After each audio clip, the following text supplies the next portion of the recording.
मित्रांनो, मोठं स्वप्न पाहण्यासाठी वय मोठं असण्याची गरज नसते.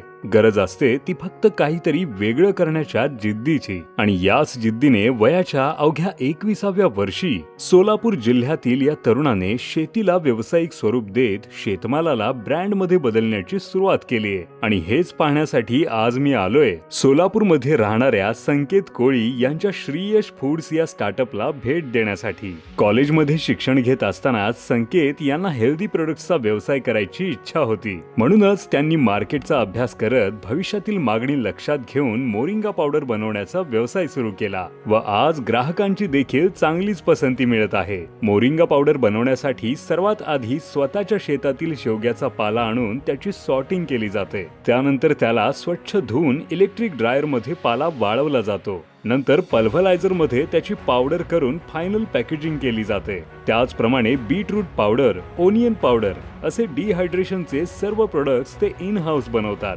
सर्वात महत्त्वाचं म्हणजे त्यांच्या या कंपनीत 6 पेक्षा जास्त महिलांना रोजगार मिळत असून दिवसाला 100 ते 150 किलो मोरिंगा पावडरचं प्रोडक्शन काढलं जातं. तसेच संकेत कोळी हे अनेकांना ट्रेनिंग देत डिहायड्रेशनचा व्यवसाय कसा उभा करायचा हे देखील सांगतात. तर हा व्हिडिओ तुम्हाला कसा वाटला कमेंट मध्ये नक्की सांगा.